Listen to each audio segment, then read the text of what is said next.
പ്രിയപ്പെട്ടവരെ, മനുഷ്യനെ ദൈവം സൃഷ്ടിച്ചിട്ട് 6000 വർഷത്തെ ചരിത്രമേ ഉള്ളൂ.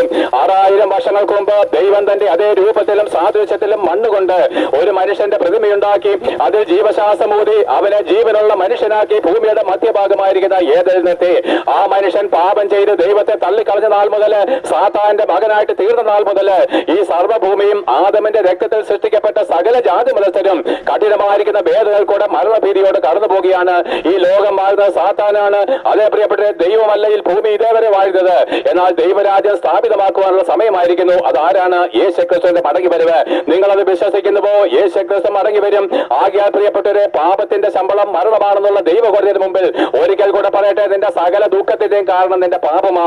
അയ്യോ, സമ്പത്തില്ലെങ്കിലും സന്തോഷത്തോടെ ജീവിക്കാൻ പ്രിയപ്പെട്ടവരെ, അനാരോഗ്യമുണ്ടെങ്കിലും സന്തോഷത്തോടെ ജീവിക്കാൻ പ്രിയപ്പെട്ടവരെ, ആരും നമ്മളെ സഹായിപ്പാനില്ലെങ്കിലും സന്തോഷത്തിന്റെ പൂർണ്ണതയിൽ ജീവിപ്പാൻ നമുക്ക് കഴിയും ആ യേശുക്രിസ്തുവിനെ നിങ്ങൾ ആശ്രയിക്കുന്നുവെങ്കിൽ.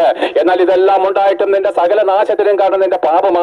എന്റെ പ്രിയപ്പെട്ടവരെ, ഞാൻ ചോദിക്കട്ടെ, നാളെ മരിച്ചു പോകുന്നവനായിരിക്കുന്ന നീ, നാളെ കല്ലറയിലേക്ക് പൊടിഞ്ഞു പോകേണ്ടി നീ, അല്പം സമ്പത്തിന് വേണ്ടിയും അല്പം എന്താണ് രാജ്യത്വത്തിന് വേണ്ടി എത്ര പേരുടെ കണ്ണുനീരാണ് നീ ഉണ്ടാക്കി വെച്ചത്?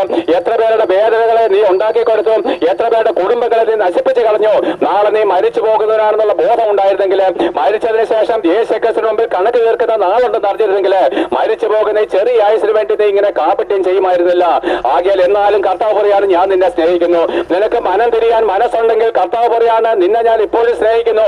ഇത്രമാത്രം പാപം ചെയ്ത, കൊള്ളരുതായ്മ ചെയ്ത നിന്റെ മുഖത്ത് നോക്കി കർത്താവ് പറയുന്നു, കുഞ്ഞെ, ഞാൻ നിന്നെ ഇപ്പോഴും സ്നേഹിക്കുന്നു. നിനക്ക് മനസ്സുണ്ടെങ്കിൽ നിന്റെ എണ്ണമില്ലാത്ത പാപങ്ങളെ കഴുകിക്കളയുവാന് ഈ യേശുക്രിസ്തുവിന്റെ രക്തത്തിന് ഇന്നും ശക്തിയുണ്ട് പ്രിയപ്പെട്ട